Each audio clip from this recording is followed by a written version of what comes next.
"No, you're not invited to her birthday. Don't come." That's what my daughter said before hanging up on me. They thought I'd cry, stay quiet. But what they didn't know was that I held a will, a letter, and a plan that would make the entire city remember the woman they left behind. If you think this is just another family drama, you're dead wrong. Subscribe now to catch every haunting, powerful episode only here. Under the dimming sky, Lake Wendell shimmered like a sheet of molten gold. The sun dipped low beyond the tree line, casting long streaks of amber across the still water. On the second-floor balcony of a weathered stone mansion, Eleanor Whitmore stood unmoving, one hand resting lightly on the iron railing, the other holding a half-finished glass of Merlot that had long since lost its warmth. Her silhouette cut a stark figure against the twilight, as still and sharp as the gargoyle perched above the roof's edge. She didn't blink as the wind teased the edges of her silver hair from its tight twist. Didn't flinch as a lone bird cut across the sky heading somewhere warmer. The lake was quiet this time of day, too late for paddle boats, too early for the frogs to start their chorus. It was her hour, this muted, aching hour between day and night, between presence and absence. Inside the mansion, everything was in its place.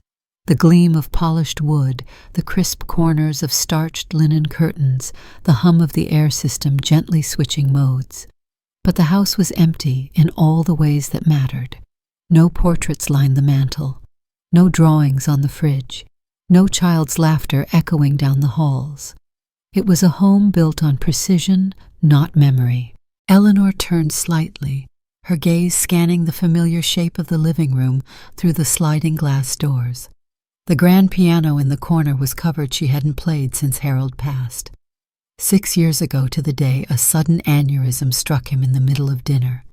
One moment they were arguing over a tax loophole, the next his wine glass had shattered to the floor, and the only sound left was her own breathing. Since then, Eleanor had maintained control over everything but the silence. In the corner of the room stood a tall grandfather clock, a legacy piece from her father's estate. Its pendulum swung steadily, a quiet metronome for a life lived by schedules, audits, and exacting detail. She had once been the best.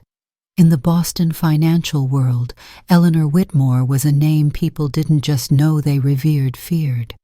Her reputation was built on numbers, precision, and the absolute refusal to entertain even a whisper of negligence. A bloodhound for irregularities, a vault of discretion, a queen in a world of men who underestimated her until they found themselves undone by her pen. She had led audits that took down 3 Fortune 500 CFOs before she was 45.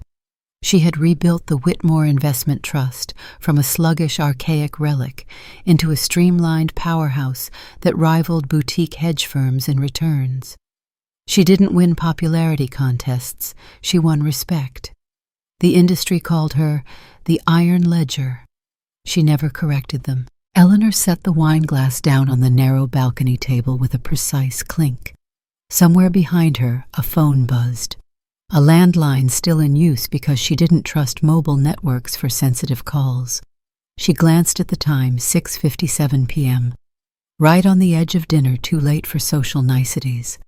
Only 2 types of calls came at this hour, salesmen and doctors. Her footsteps were measured as she moved back into the house, bare feet gliding over the Persian runner laid across the mahogany floor.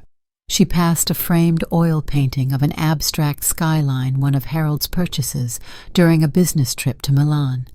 She had always hated it, but he'd loved the chaos in it, so she'd let it hang. The caller ID blinked Dr. Amanda Corwin, her primary physician. Eleanor's jaw tightened. She inhaled once, picked up the receiver. "Eleanor Whitmore," she said, tone clipped clear. "Mrs. Whitmore, good evening. This is Amanda Corwin. I have the results of your tests." Eleanor didn't sit. "Go ahead." There was a pause on the line. Hesitation. Eleanor's stomach coiled. She recognized that sound. It was the sound of someone trying to make bad news sound like wallpaper. "It's the scans. We found a tumor on the pancreas. Malignant. Stage 4. The words didn't echo. They landed flat, dense, solid facts in a life that had always been defined by data.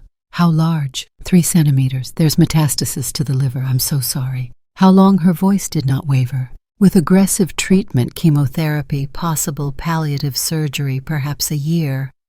Without it, 6, maybe 8 months. You're strong, but this is an advanced case. Understood. Her hand tightened on the phone. I'll need full records sent to my legal counsel. You have the contact. I'll be in touch regarding treatment decisions. Eleanor. The doctor's voice softened. You don't have to go through this alone. Is there someone you want me to contact? Eleanor's silence answered for her. She set the phone down slowly, its base clicking back into place with a small finality. Then she turned. Across the room, the mantel stood bare except for a solitary sculpture, a marble dove in flight wings outstretched. No photos, not one. Not of Claire, not of Luna, not even of Harold. Eleanor moved to the hallway and into her private suite. Inside the master bathroom, lights flicked on, automatically illuminating every line on her face as she approached the mirror. The woman staring back was regal, angular, unsmiling. The cheekbones of a monarch, the posture of a soldier, the skin pale but clear. And yet, the eyes. There was something in the eyes that betrayed her. A glint, a fracture. Not fear, she had no room for fear, but grief. Long stewed, unacknowledged. The diagnosis had landed with all the gentleness of a guillotine, but Eleanor did not crumble. She'd been expecting something, the fatigue, the weight loss. The nausea, she told herself, was stress. Still hearing it confirmed final clinical was like seeing the last digit fall into place on a calculator after weeks of unbalanced ledgers. She reached out and touched the mirror with her fingertips, trailing them down the edge of her reflection's jaw. For a second, she saw the girl she used to be. Bright, fierce, unstoppable. The woman Harold had fallen for over a bottle of Cabernet and a debate about tax evasion loopholes. The woman who had once stood on courthouse steps and faced off with state prosecutors without so much as a blink. That woman was fading, and the time left to set things right was shrinking. She stared harder, past the surface. Past the decades of self-protection, the walls she'd built brick by brick. Behind all of it, a question pulsed like a warning bell.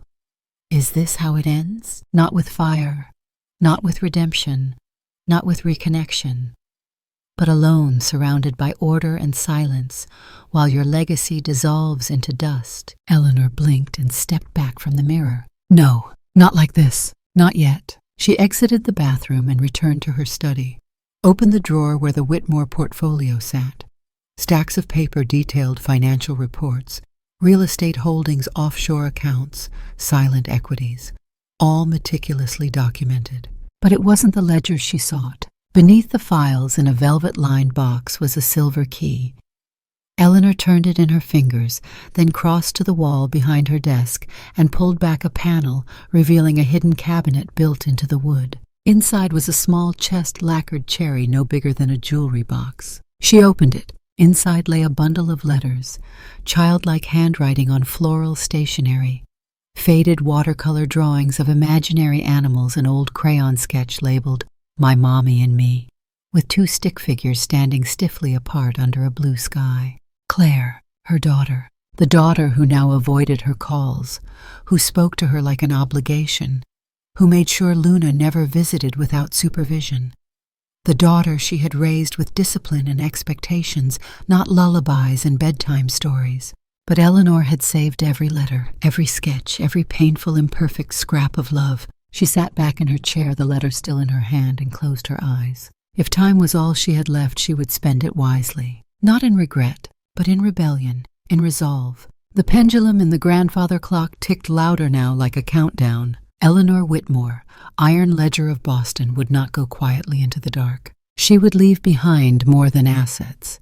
She would leave a legacy that could not be erased, etched not in marble or balance sheets, but in memory, in meaning, in the only language her granddaughter might one day understand: art, color, imagination, and a letter in a birdcage. But that would come later. Tonight there was still wine to drink and war to plan. The soft tick of the grandfather clock echoed through the quiet house like a whisper at the back of Eleanor's mind, reminding her of time not just as hours, but as something measured in regret. She sat at her desk, the glow of her brass desk lamp casting long shadows over a pile of unopened letters, investment statements, and thick legal folders.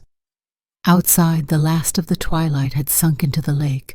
In its place came the hush of night. Her hand hovered over the phone for a long moment before she finally picked it up and dialed. 1 ring, 2, 3. "Hi, you've reached Claire Whitmore. Please leave a message and I'll get back to you." Beep. Eleanor didn't speak. She held the receiver there close to her lips, the silence between them thick as smoke. Then she hung up gently, like closing a door she didn't want to admit was already locked. It wasn't the first time. Lately, Claire had a way of not picking up, not replying, not answering, unless absolutely necessary. Communication had boiled down to logistics, birthdays, holidays, health emergencies. Never warmth, never curiosity. Eleanor leaned back in the chair and stared at the ceiling for a long while. Then slowly she stood and crossed the study. Her feet carried her on instinct toward the closet at the far end of the room, the one she hadn't opened in years. She pulled open the mirrored doors, shelves lined with boxes, binders, files. She reached toward the very top and dragged down a flat black case, her old security box. A fingerprint scan blinked.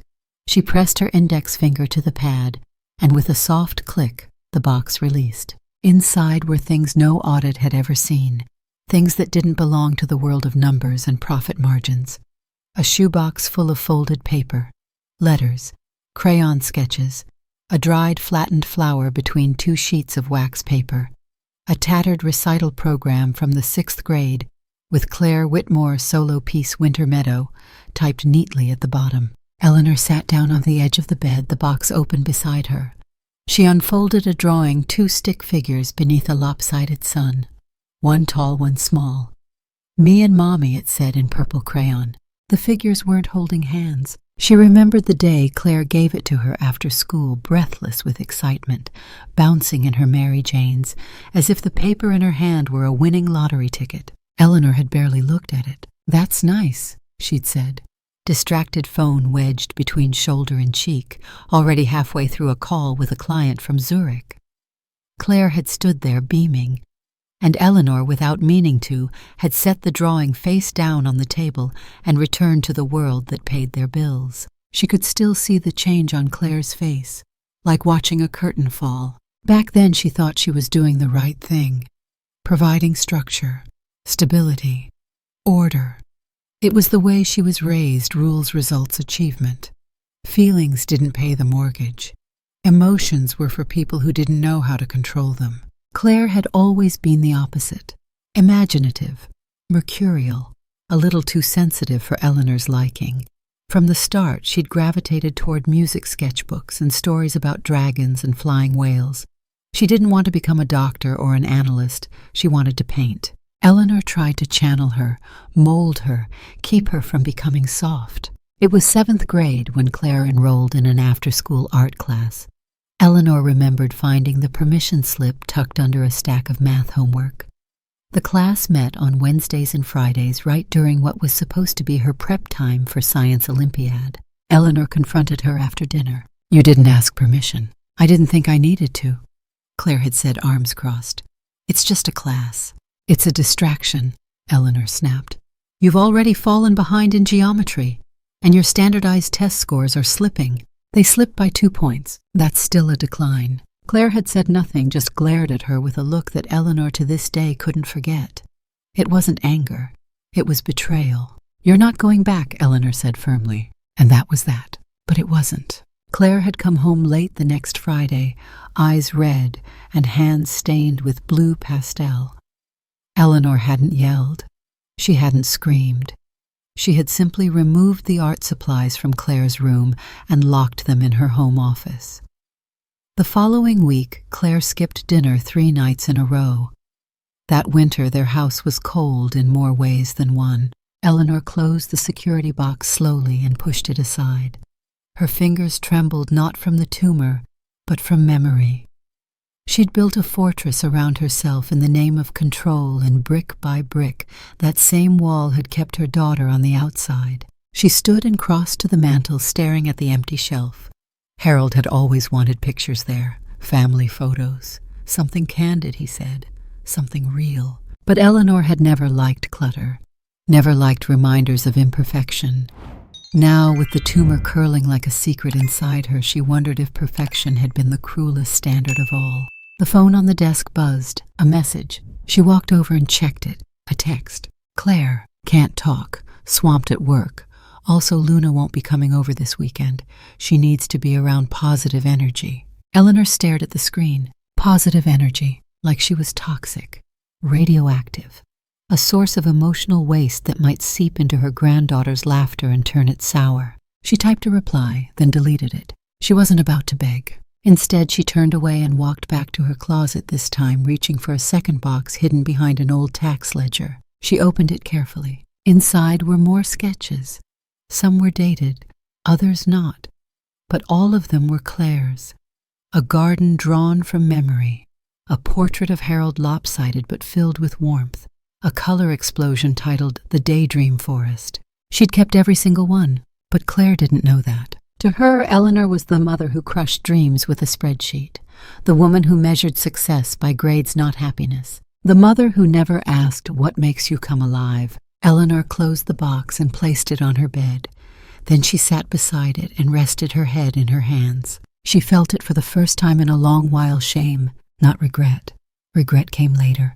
This was raw, more immediate. It burned behind her eyes and swelled in her throat. But she wouldn't cry, not yet.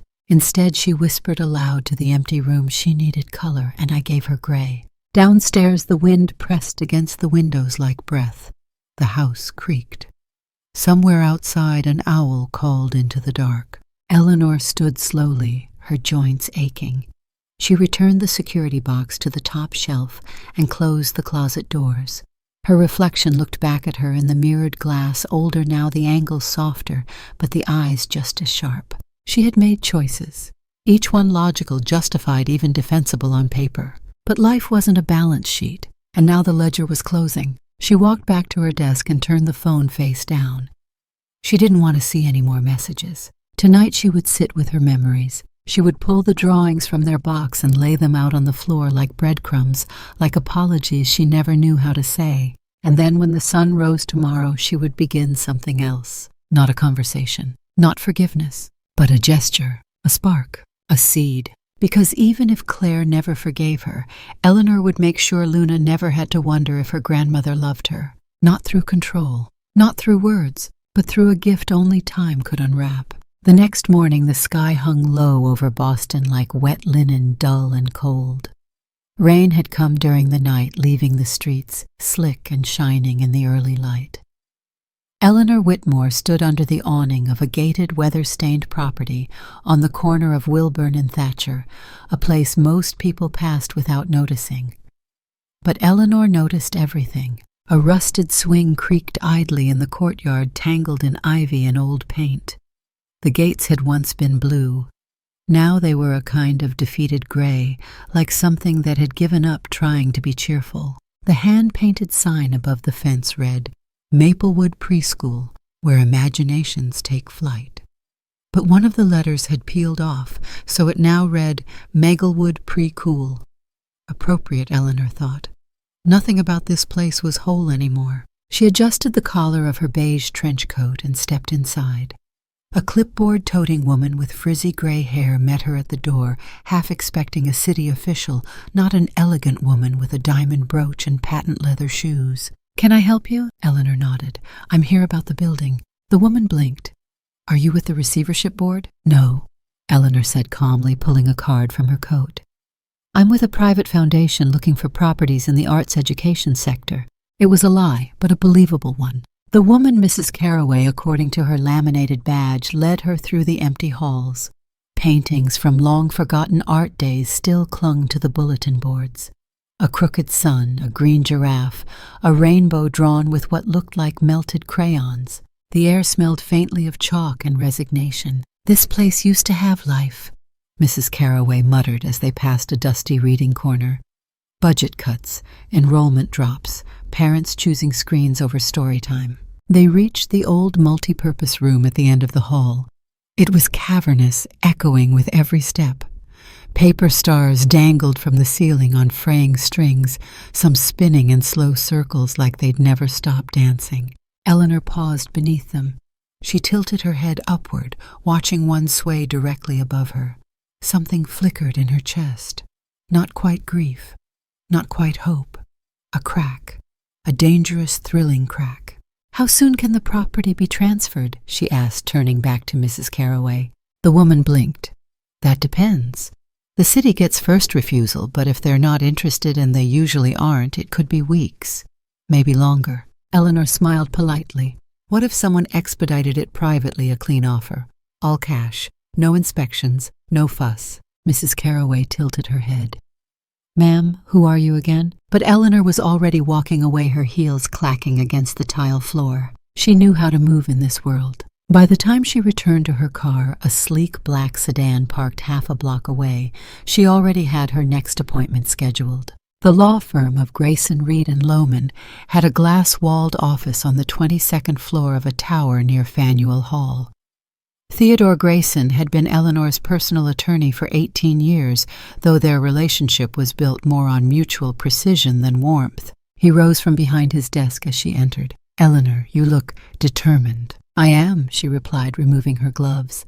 "I need to liquidate my remaining shares in Whitmore Holdings." Theodore didn't react immediately. He just blinked behind his round glasses. "That's over $38 million, he said finally. "I'm aware. And your board seat. Resign it. Eleanor, I'm not dying without doing something that matters, Theodore." She said it so simply, so cleanly, that it felt like a line carved into marble. There was a silence, the kind that would have unnerved a less seasoned man. But Theodore had known Eleanor too long to question the engine behind her resolve. He nodded.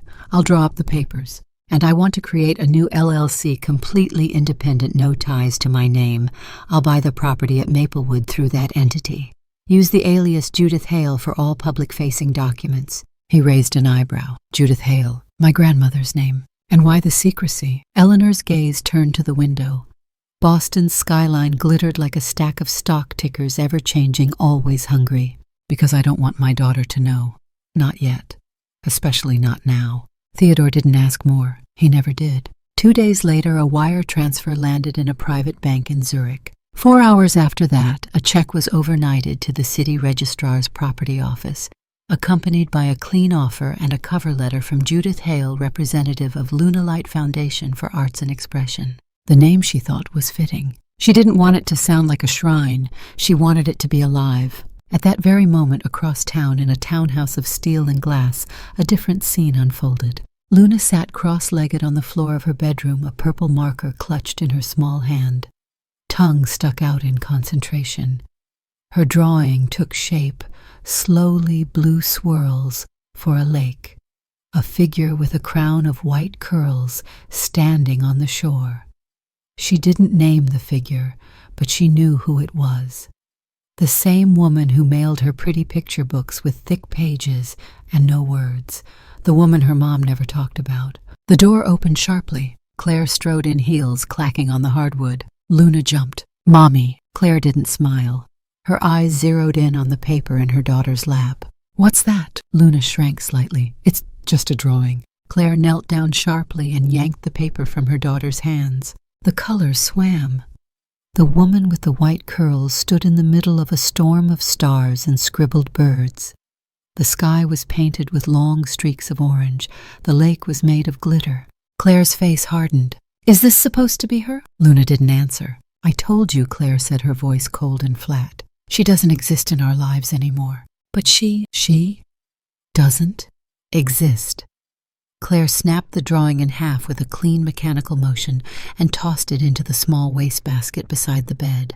Her hand lingered on the rim, fingers twitching. Luna sat motionless, not crying, just stunned. Claire seemed to realize too late what she'd done. "Luna, sweetie, I just don't want you confused, okay, Grandma? She's not like other people." Luna didn't move. Claire stood up and smoothed her skirt. "Let's get ready for bed." She turned off the lights, missing the way Luna's gaze followed the wastebasket the whole time, tracking the crumpled remnants of her imagination like a heart she hadn't realized she'd drawn. Back at the lake house, Eleanor poured herself a glass of water and stood at the kitchen counter in the dark. The documents were already filed. The LLC created. The check had cleared. Her name was nowhere on the paper trail. Judith Hale now owned 121 Wilburn Street, a crumbling preschool that would become something more, something brighter, something untouchable. She didn't smile, but her fingers resting on the countertop tapped in a rhythm she hadn't used in years. The rhythm of planning, the rhythm of purpose. It wasn't about redemption. It was about a future she'd never see but would still shape. And if Claire didn't want Luna to know her now, then one day when the walls fell away, when the truth could no longer be shielded by bitterness or pain, Luna would find out that someone had built her a place to dream. Not a shrine, a beginning. The school smelled like dust and disuse. Eleanor stood in the middle of the old multi-purpose room, sleeves rolled to the elbows, clipboard in hand.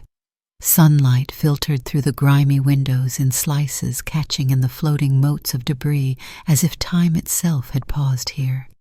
The paper stars still hung from the ceiling, limp and faded, a ghostly memory of better days. Beside her, a wiry young woman with streaks of teal in her hair adjusted her glasses and scribbled furiously on a notepad. Her name was Bryn, a muralist from Cambridge who specialized in large-scale community art. She'd once turned a condemned warehouse into an ocean jungle of color and light. "And you want the wall to wrap around the whole corridor?" "Yes," Eleanor said, voice steady but firm. "From the entry hall to the last classroom. I want the children to feel like they've stepped into a dream." Bryn glanced over her notepad. "Any particular theme?" Eleanor stared ahead for a moment, then replied, "Flight." "Wings." "No, not just birds. Ideas, colors, freedom." Bryn tilted her head and grinned. "Got it." By noon, a team of local contractors had arrived. They unloaded pallets of fresh paint lumber scaffolding and enough plaster to reface an entire wing. The school groaned under the weight of its own transformation, but Eleanor moved through it all like a conductor before an unseen symphony. She never raised her voice. She didn't need to. Orders were precise questions answered without hesitation, deadlines drawn in pencil but enforced like ink. The architects deferred to her. The city inspectors nodded more than they spoke. She hired 2 retired early education teachers to help curate the space. One, a gentle woman named Maybelle, who once ran a poetry circle for toddlers. The other, a stoic man named Arthur, who had spent 20 years introducing music theory to 5-year-olds and wore a cardigan with elbow patches even in July. None of them knew who she truly was. Judith Hale signed every check made, every call orchestrated, every detail. Eleanor Whitmore remained in the shadows, a ghost in loafers and pressed slacks. In her lakefront study, she kept a thick red notebook filled with sketches, calculations, construction schedules. She labeled everything in neat cursive. One page near the front bore the heading Luna's World. Beneath it, no rules but kindness. No grades, no failure, only color, rhythm, wonder. By evening, she was back in the house, head bent over her laptop. The screen cast a cold glow on her face. She had learned how to navigate social media over the years, though she refused to have her own accounts. Instead, she observed through dummy profiles and incognito tabs, anonymous but all-seeing. Claire's profile was private, of course, but her law firm's page wasn't. And the firm was hosting a family day next weekend, complete with balloons and catered cupcakes. Beneath the post, Claire had commented, "We'll be celebrating Luna's Big 6 this weekend, time flies." Eleanor stared at this comment for a long time, as if the 6 letters in Luna could rearrange themselves into something more forgiving. So, the birthday was soon. No formal invitation, no call, no explanation. Still, the knowledge had value. It gave her a deadline. She bookmarked the post even though she didn't need to. Then she pushed the laptop aside and reached for her sketch pad. She had an idea. It had come to her while staring at the ceiling of the gymnasium. The space was too sterile, too linear. What it needed was chaos, but beautiful, intelligent chaos. A climbing sculpture, a sensory garden, a set of hanging mobiles designed by children, and a space in the center called the Imagination Nest, shaped like an open storybook. She began to draw. Her lines were shaky at first, but as the concept took form, her strokes gained confidence. She shaded with deliberation, layering dimension and texture with a precision that echoed her past life, but with none of its sterility. The hours passed unnoticed. Outside, the wind rattled the windows. Inside, Eleanor coughed. It started as a dry rasp, quickly escalating into something sharper, deeper. She reached for a handkerchief and pressed it to her mouth. The fabric came away speckled red. She stared at it for a second, then calmly folded it and placed it back in the desk drawer. No panic, no delay. There was still time. She stood and made her way down the hall to the small linen closet near the guest room. From the top shelf, she retrieved a small box marked Claire, 1987. She carried it back to the den and set it on the floor, kneeling slowly beside it. Inside was a worn-out plush bear brown with one button eye and a stitched paw that had long since frayed. The tag still bore the faded label, Milo. Eleanor cradled the toy in her arms, letting her back press against the foot of the couch. The lights were off, save for the desk lamp casting a pool of soft yellow across the floor. For a long time she sat in silence, Milo hugged tight to her chest, breathing in the faint, nearly gone scent of childhood. There had been a time Eleanor remembered when Claire refused to sleep without Milo. She'd once thrown a tantrum so fierce in a hotel room when they forgot the bear in Boston, Eleanor had driven 5 hours through a storm to fetch it. But memories like that were inconvenient. They didn't fit the narrative Claire told herself now. She pressed her forehead against the soft fur. "I did love you," she whispered aloud, "even if I didn't know how to show it." The tears didn't come, not yet. Instead, there was a hollow ache behind her ribs, not from the disease, but from the weight of everything unsaid. She stayed like that, crouched on the floor with the stuffed bear, until the shadows from the lamp began to shrink and merge. Her body ached when she stood, but her mind was clear. She returned Milo to the box, closed it gently, and placed it near the desk. Not away, just nearby. There was more work to do. Back at the drafting table, she opened her sketch pad again. The Imagination Nest needed a nameplate, something Luna could touch, something tactile. Maybe carved letters, each with a different texture, velvet cork, mirrored glass. She drew small hands reaching up to feel each one, and then underneath in small script, "To the girl who taught me how to fly." She put down the pencil. In the stillness of the room, the tick of the wall clock sounded like a heartbeat. Time was short, but for the first time in years, Eleanor felt like she was building something worth leaving behind. Not numbers, not legacies, but a world, one Luna might one day call her own. Claire Whitmore read the line of text 3 times, her eyes narrowing each time as if staring long enough might cause the words to make more sense. Final transfer confirmed. 100% of Eleanor Whitmore's holdings in Whitmore Investment Trust have been liquidated. Her assistant's voice came from across the glass office. "It just posted this morning. We were flagged because of the volume. Do you want me to call in the compliance team?" Claire didn't respond. She was already pulling her phone from her blazer, dialing a number she hadn't used in months. Grayson, Reed and Lohman. "How may I direct your call?" "This is Claire Whitmore," she snapped. "I need to speak to Theodore Grayson immediately. It's about my mother." There was a pause. 1 moment. The line crackled. Claire tapped her pen against the desk sharp and fast. Her pulse thudded in her ears. Theodore's voice came on steady and unbothered as always. "Claire, I assume this is about the divestment. Don't play games with me. What the hell is going on?" She instructed full liquidation of her shares 2 days ago, all within legal bounds. "She's unstable, Theodore. That money was her security. She can't just throw it at some half-baked legacy project without oversight." "I'm afraid she can. Your mother is of sound mind and she's not violating any fiduciary duties. She's well within her rights." Claire stood her chair, scraping back on the marble floor. "Do you know what she's doing with it?" "I'm not at liberty to discuss that." "Of course you're not," Claire said coldly. "You're just enabling her, as usual." "I enable her independence," Theodore replied, "something you might consider respecting." Claire hung up without another word. For a moment she stood in her office surrounded by awards case files and a window view of a city she controlled like chess pieces, feeling utterly powerless. Then she grabbed her coat and keys. Eleanor heard the engine before she saw the car. The sharp purr of Claire's black Tesla curved around the gravel driveway like a predator circling its prey. Eleanor stood at the top of the front steps, a mug of tea cooling in her hands as her daughter slammed the car door and marched up the path. No preamble, no hello. "What have you done?" Claire hissed. Eleanor took a sip of her tea. "Come inside. I'm not here for pleasantries." Eleanor turned and walked into the house without waiting. Claire hesitated, always torn between her instinct to fight and her habit of following. Then she stepped inside, letting the door close behind her with a muffled thud. The air inside was warm, scented faintly with chamomile and cedarwood.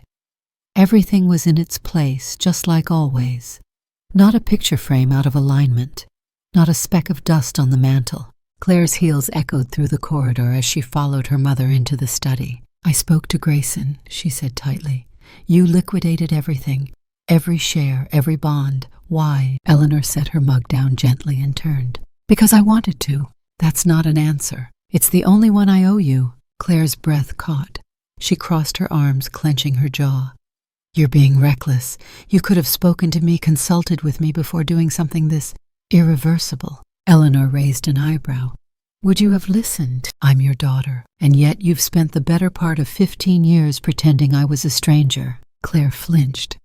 "Don't twist this. This isn't about us.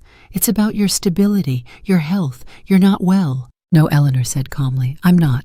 Claire blinked, stunned. Eleanor crossed to her desk, opened the top drawer, and pulled out a folder. Stage 4, pancreatic, terminal. Claire didn't reach for the file. Her arms dropped to her sides. "You're lying." "I'm not." Claire shook her head slowly. "You're just saying that to get under my skin, to justify whatever stunt you're pulling." Eleanor didn't speak. She simply watched. "I don't believe you," Claire whispered. "Because if it were true, if you were really dying, you'd have told me." Eleanor tilted her head. "And you would have." "What?" "Held my hand, made soup." Claire stepped forward, her voice rising. "I would have tried. Don't you get it? I've tried over and over." "No," Eleanor cut in. "You tolerated. You didn't try. And now that I'm doing something that's finally mine, that doesn't fit your narrative, you come marching in like I owe you an explanation." Claire's hands curled into fists. "It's not about money. It's about control," Eleanor finished. "And you hate that you don't have it." "Don't you dare lecture me about control," Claire snarled. "You made a life out of controlling me. Every breath, every grade, every choice I ever made. Because I wanted you to survive." Eleanor snapped louder than she meant. "I wanted you to be strong, not soft." Claire's face twisted. "You didn't make me strong. You made me afraid. Afraid of failing. Afraid of not being enough. Afraid of loving the wrong things." Eleanor's voice dropped razor sharp. "You've hated me your whole life because I didn't let you draw. Isn't that it?" Claire's breath caught. "Because I told you art wouldn't pay the bills. Because I made you study law. That's why you hate me." Claire's voice cracked open like a raw wound. "Because you killed it. My dream. You didn't just take away my sketchbook, you took away the part of me that lit up, that spark. You smothered it." The room fell silent. Eleanor looked at her daughter. The proud posture, the tailored coat, the designer heels. And for a flicker of a second, she saw the 12-year-old girl again. Red cheeks, trembling lips, a canvas hidden behind her schoolbooks. And then Eleanor said almost too softly, "I'm dying, Claire. You don't have time to keep hating me." Claire stared at her. Her lip quivered just once. "I needed you," she said. "I know. You never said you were proud." Eleanor's eyes didn't waver. "You were never mine to shape, just mine to protect. And you failed at that too." "Yes." The admission sucked the breath out of the room. Claire stumbled backward a step as if physically struck. Eleanor walked to the window, staring out at the lake. The sun was high now, glinting off the water in fierce flashes. "I bought a school," she said without turning. "A forgotten one. I'm turning it into an arts center. For Luna. For children like you." Claire didn't respond. "I used your grandmother's name, Judith Hale." A beat of silence. "That's what the money was for." Claire closed her eyes. "I don't want your money," she said hoarsely. Eleanor turned then. "It's not for you." Their eyes locked. 2 generations of mirrored pain, of unspoken love wrapped in steel and silence. "Get out," Eleanor said quietly. Claire hesitated. "I said get out." Claire turned, but not before Eleanor saw it, the tears hot and furious streaking down her daughter's cheeks. She didn't follow. She stood alone in the quiet once more, and for the first time in decades her hands trembled. The door slammed so hard it rattled the framed degrees in the hallway. Eleanor didn't move, not right away. Her back pressed flat against the mahogany, her chest rising in uneven, shallow breaths. For a moment she stood there as if frozen by the force of what had just happened.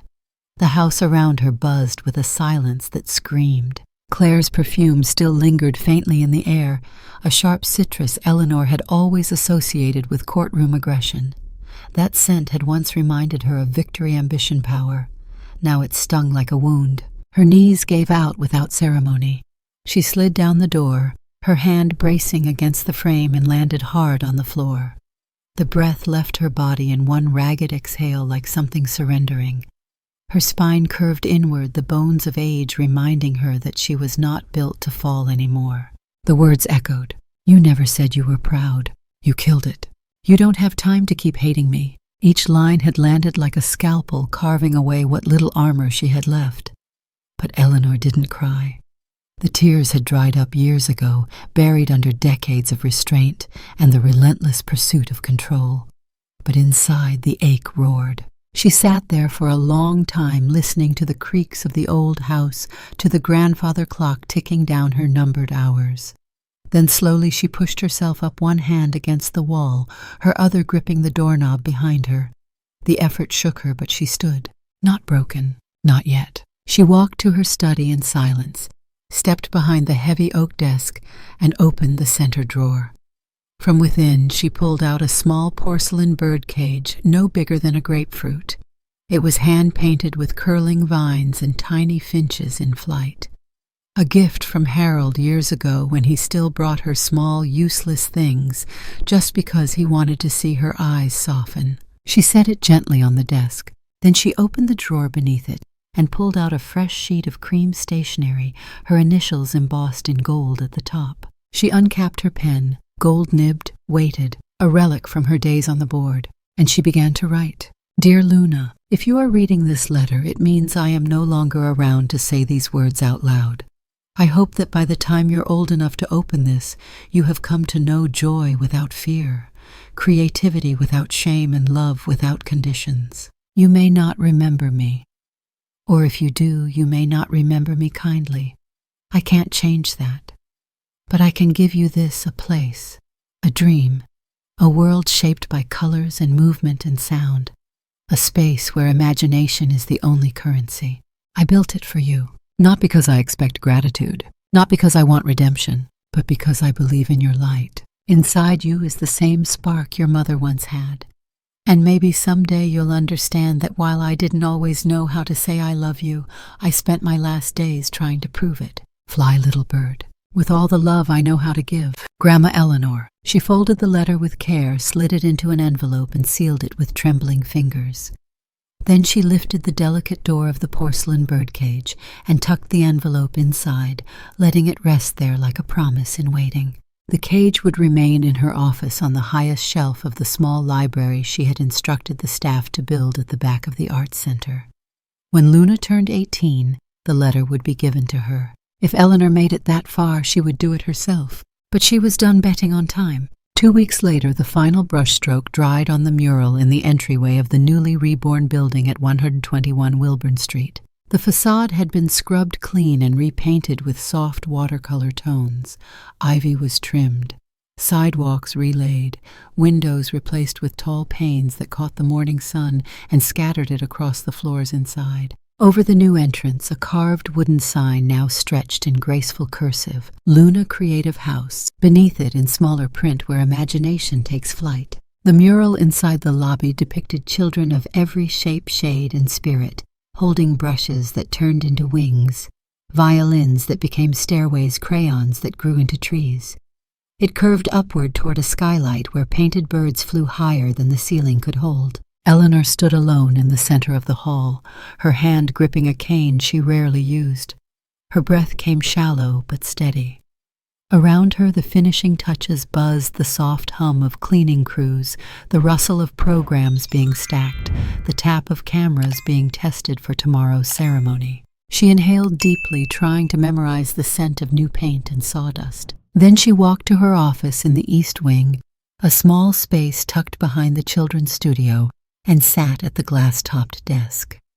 From the drawer, she pulled out a stack of cream-colored invitations, each one embossed with a golden finch. She began addressing them by hand, to the Boston Globe, to the New England Arts Review, to Channel 8 Evening Features, to Eleanor's former colleagues at Whitmore Investment. And then finally she stared at the last card for a long while, to Claire Whitmore. She wrote her daughter's name slowly with restraint, then added the return address, Judith Hale, Executive Director, Luna Creative House. No note, no explanation. Just an invitation. Simple, elegant, irrefutable. The card didn't ask for permission. It didn't plead for attention. It merely offered an open door. Whether Claire would walk through it, Eleanor couldn't know. But she would no longer wait in silence.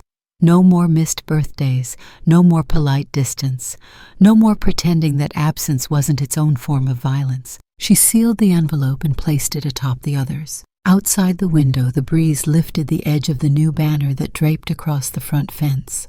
Children's voices floated through the air as a few volunteers tested the new instruments in the music garden. Eleanor leaned back in her chair and closed her eyes, not in pain, but in quiet victory. She had built something. She had written the letter, and now she had invited the world in. Whether they came or not wasn't up to her anymore. A late September sun glistened over Wilburn Street, washing the front of Luna Creative House in gold, as if it too were blessing this beginning.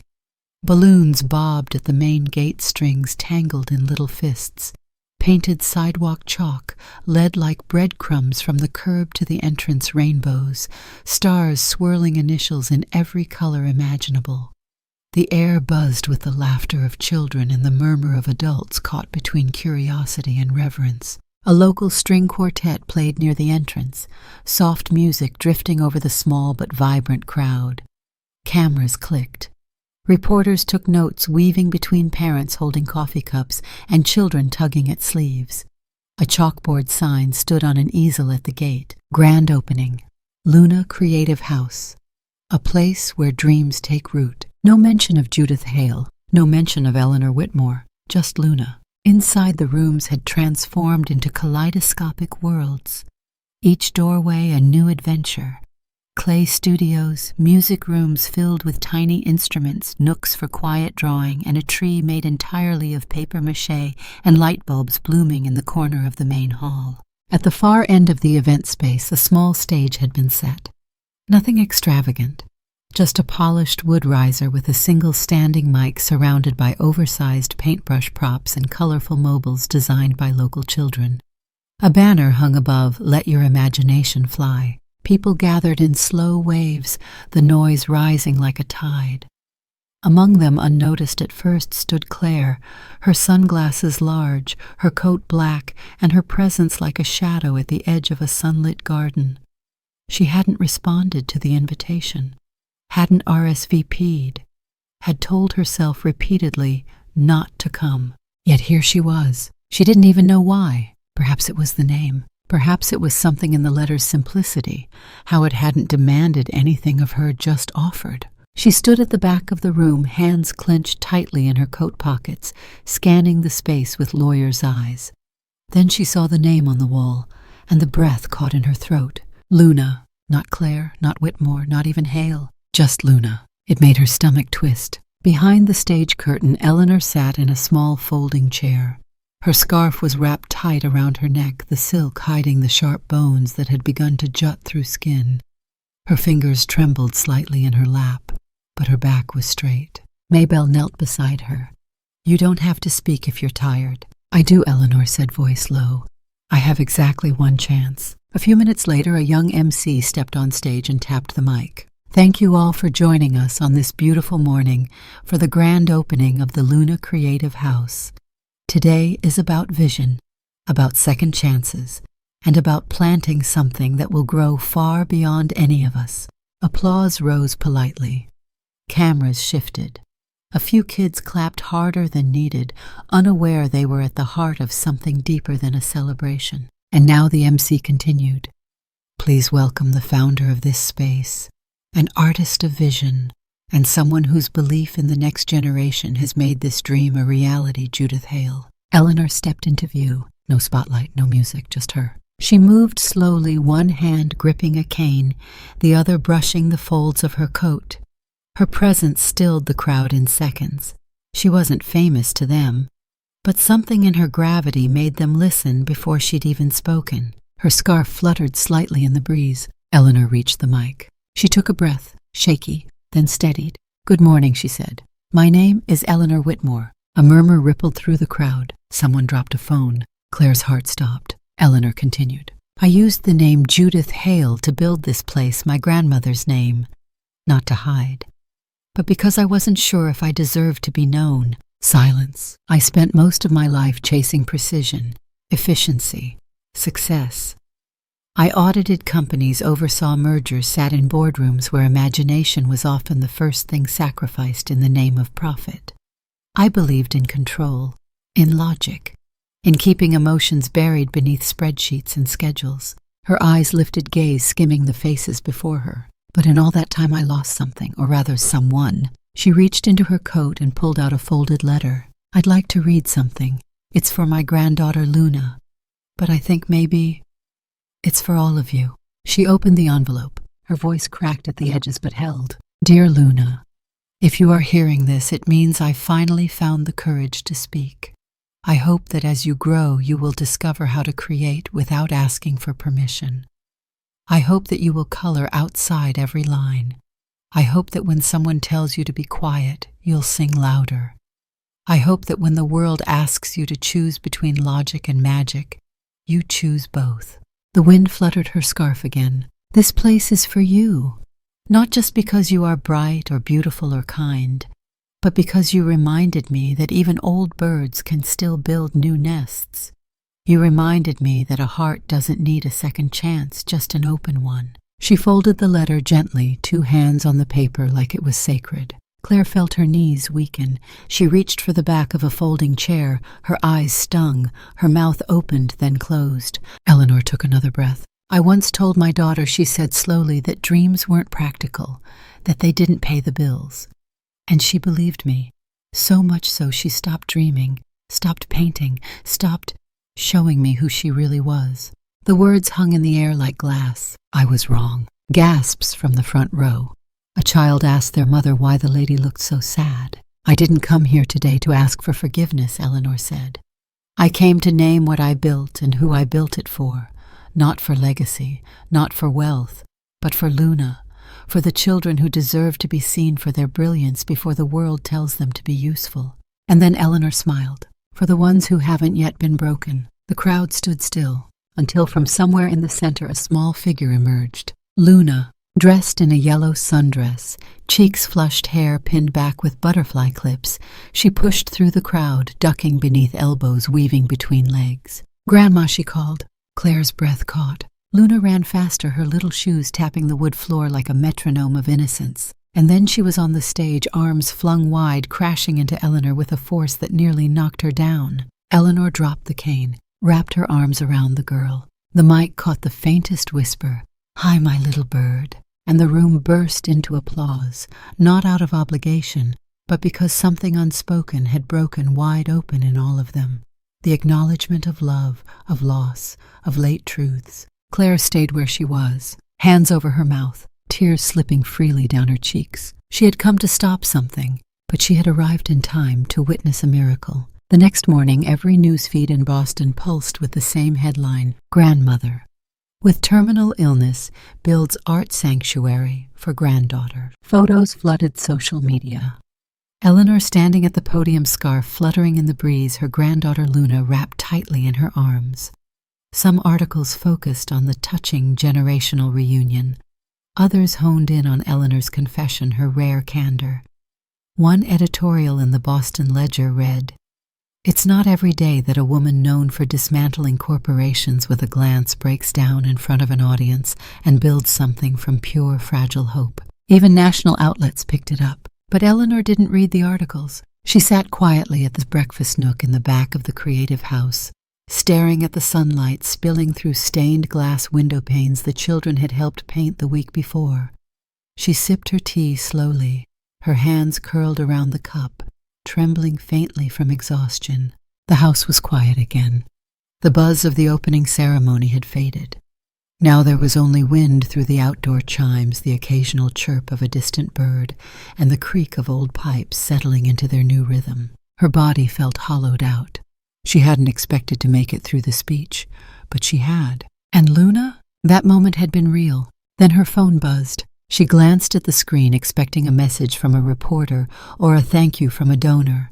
But what she saw instead was just one word: Mom. The name lit up like a ghost. She stared at it for a long time, not moving. The phone buzzed again, this time with a call. She pressed accept. There was a pause, a breath. Then Claire's voice, soft and unfamiliar like silk, rubbed raw. Mom. Eleanor closed her eyes. It had been years since she'd heard her daughter say that word without venom, and now it sounded terrified. Grieving something not yet gone, Eleanor said quietly. I don't know where to start. You just did. They met in the garden behind Luna Creative House just after noon. The benches were still wet with morning dew, so Eleanor brought an old knit blanket and laid it across the cedar slats before sitting down. Claire arrived 10 minutes late, clutching a paper bag of pastries she clearly didn't know what to do with. I didn't know if you'd want something sweet, Claire said awkwardly, handing over the bag. I haven't wanted sweets in years, Eleanor said, taking it anyway. But thank you. They sat in silence for a long while. Birds picked at the grass. Wind rustled through wind chimes fashioned from glass bottles and copper keys, a project led by one of the volunteers in the first week of renovation. I used to think, Claire began, then stopped. Eleanor waited. Claire rubbed her palms together. I used to think you hated everything I made, every drawing, every story I wrote, every daydream I had. Eleanor looked at her eyes, ancient and unwavering. I didn't hate it. You threw it all away. I didn't. Claire turned to her, brows furrowed. I couldn't keep them in the house, Eleanor said. Not then. You wouldn't have believed me. You would have thought I was trying to manipulate you, or shame you, so I put them away. Where? Eleanor reached down beside the bench where a small wooden box sat tucked under the blanket. She lifted it gently and placed it on the bench between them. The lid was worn smooth. The clasp creaked when Eleanor opened it. Inside, colored drawings faded with time.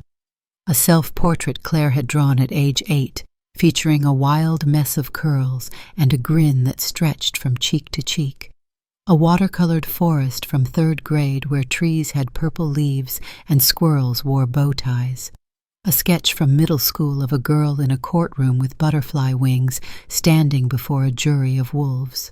Claire's fingers hovered over the box as if afraid it might vanish. You kept them all, she whispered. I kept everything. Tears began to well behind Claire's eyes. I thought you shredded them, that you didn't want them in the house. I didn't want you to think I was clinging to a version of you that you were trying to leave behind. Claire looked down at her old art and the dam inside her cracked. The first sob came like a breath catching sideways. Then another. Then a flood.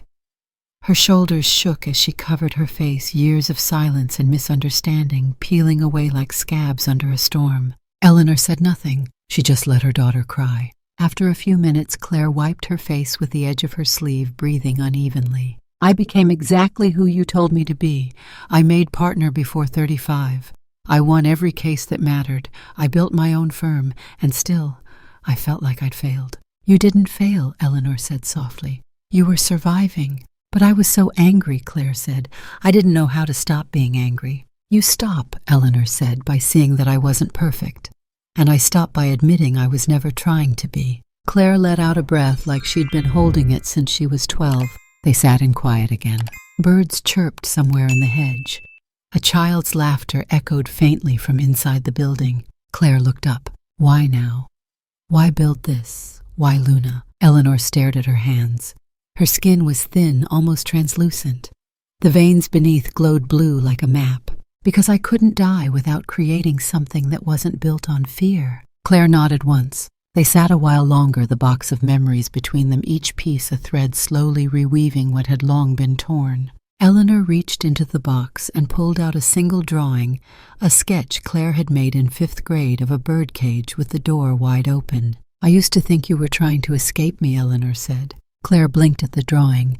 "I think I was trying to escape who I thought I had to be." Eleanor gently folded the drawing in half and slipped it into Claire's palm. "No cages," she whispered. "Not for her, not for us." Claire closed her fingers around it like something sacred. And this time when she whispered Mom, she didn't sound lost. She sounded found. The sunlight filtered through the tall, arched windows of the east wing, casting lazy gold stripes across the pale wood floor.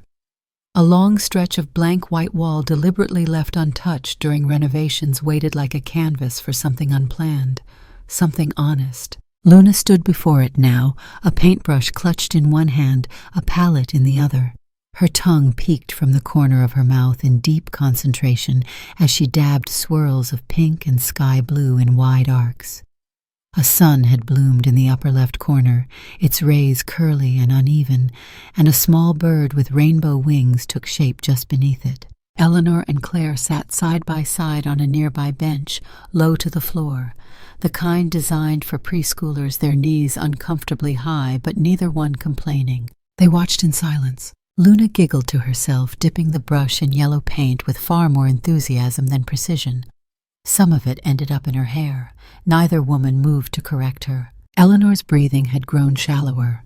The scarf around her neck looked heavier today, her face a little more drawn, but her eyes were alive, fixed on her granddaughter like they were seeing light for the first time. "She's fearless," Eleanor said softly. Claire smiled. "She gets that from her father." Eleanor tilted her head. "I think she gets it from someone else." Claire didn't argue. For a while they just watched Luna paint. A garden began to form under the bird, filled with bright red tulips and green spirals that may have been trees or clouds. There was no logic to the layout, only joy. The kind of unfiltered creation Eleanor once feared.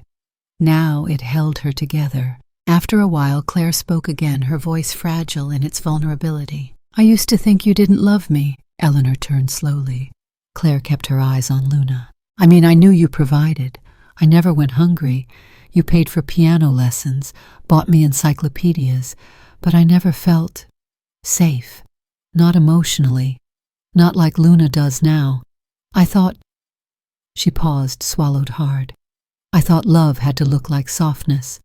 And you were never soft." "I know," Eleanor said, voice low. "I used to lie awake at night wondering what was wrong with me.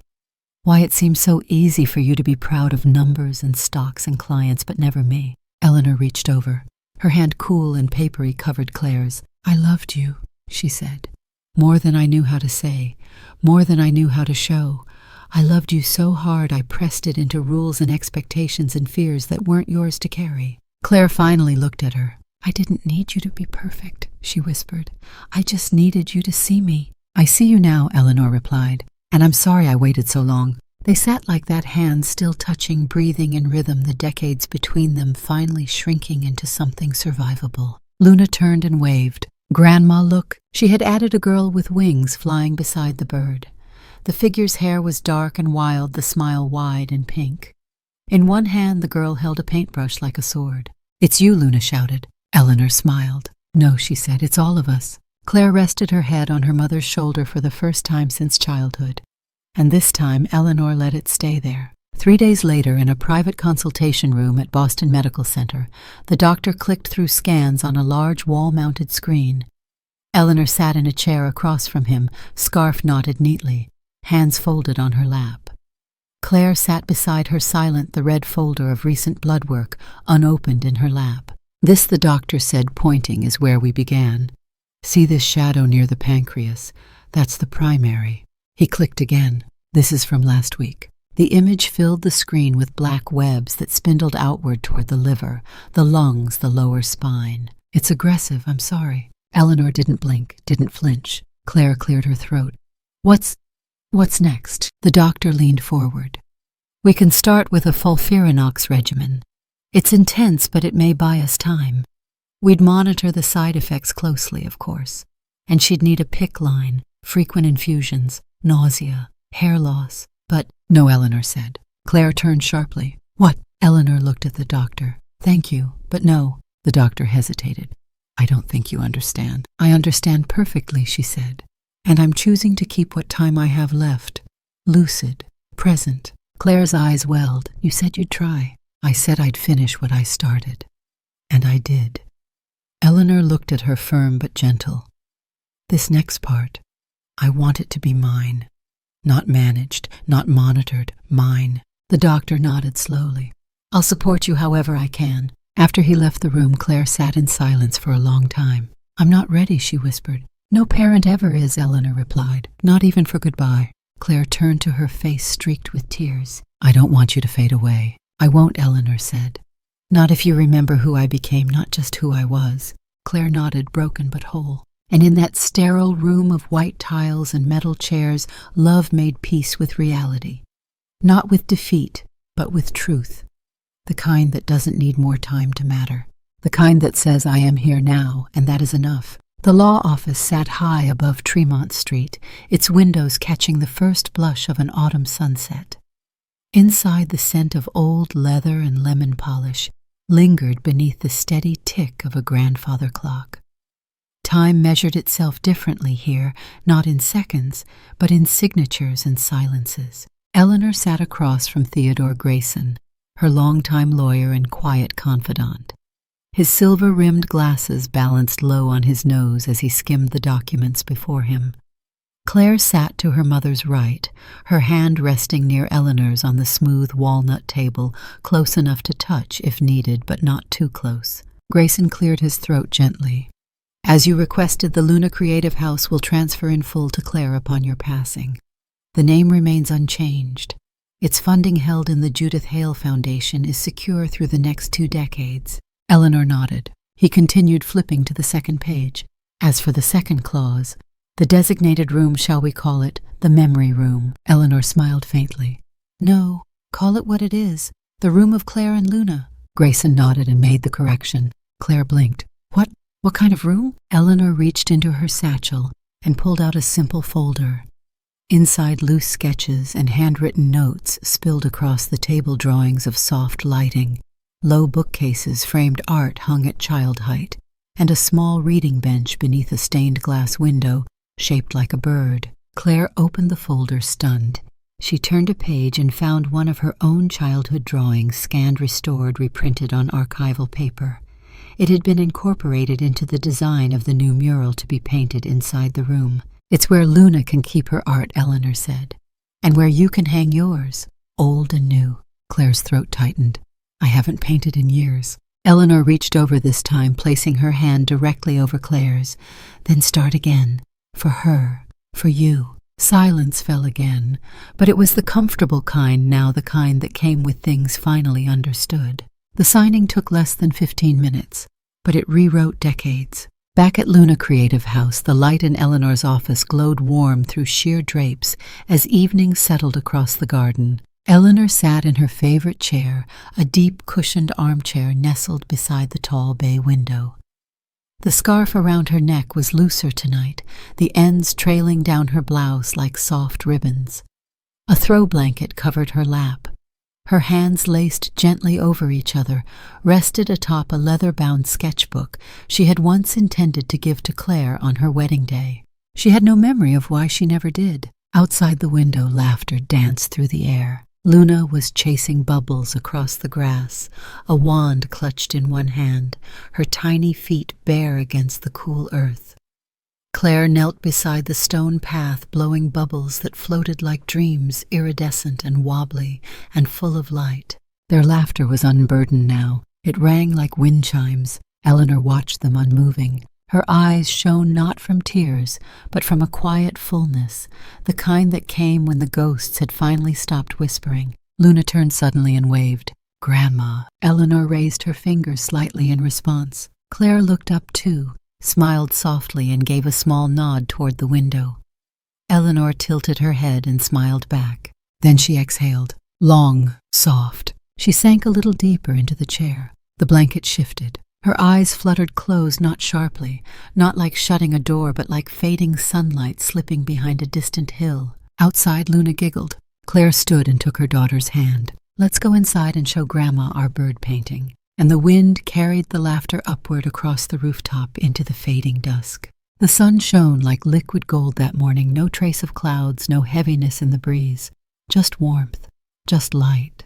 The courtyard of Luna Creative House had been transformed. Colorful streamers hung between the trees, painted canvases swayed gently on easels lining the walkways. Children darted between tables stacked with jars of bright paint and blank white cards for drawing memories of Eleanor. There were no black suits, no mourning veils, just laughter, just life. A banner floated above the main stage, celebrating the colors of Eleanor Whitmore. Claire stood at the edge of the garden, a folded letter in her hands, the envelope still faintly scented with lavender and dust.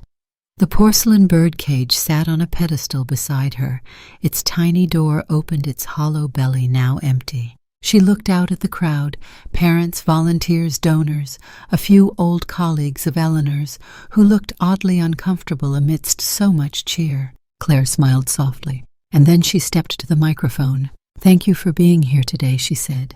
"And thank you for honoring my mother the way she always deserved, but rarely allowed." A few people chuckled gently. Claire unfolded the letter. This was found inside the birdcage in her office.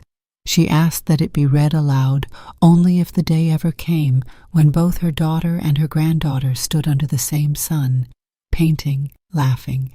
Her voice caught just slightly. She cleared her throat and began.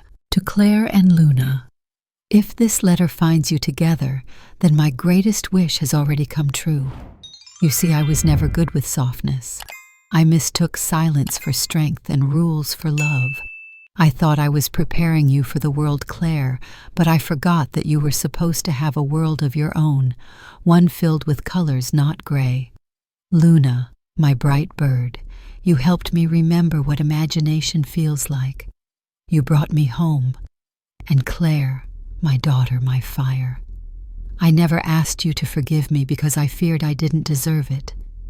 But if the day has come when your heart can rest even just a little, know this, I see you now, all of you. And if a single one of your dreams can bloom from the soil of this place, then I will smile through every shade you and your daughter paint together. There is no more time left to correct the past, but there is space now for you to create the future, hand in hand, yours always, Mom." By the end, Claire's voice was a whisper. Silence settled over the crowd like a prayer. Then Luna emerged as if summoned by magic, her sundress flecked with paint, her arms streaked in blue and green. She ran to Claire and flung both arms around her waist. "Mom," she said, "can we draw something for Grandma?" Claire knelt down, brushing hair from Luna's eyes. "What should we draw, sweetheart?" Luna beamed. "All of us together." Claire felt the burn behind her eyes again. "Yes," she said, "let's make it beautiful." Over the following hours, brushes dipped into buckets of color and laughter rippled through the courtyard like music. Claire, barefoot and focused, outlined her mother's figure on the far wall of the eastern facade. Luna painted the birds around her, each wing tipped in gold. Volunteers filled in background skies, garden paths, radiant sunbeams. Children added their names beneath blooming tulips. By twilight, the mural was nearly complete. At the center, Eleanor Whitmore standing tall in her scarf, her eyes open and kind. One hand resting on Claire's shoulder, the other reaching toward Luna. Their fingers touched in a way they never had in life, but here on this wall they were whole. The final brushstroke was a ribbon of color stretching from Luna's fingertips into the sky, a sign that the legacy would never end where time did. Claire stepped back, tears drying on her cheeks, and took her daughter's hand. Together they stood in the golden hush of evening, facing a future made not of memory, but of masterpiece.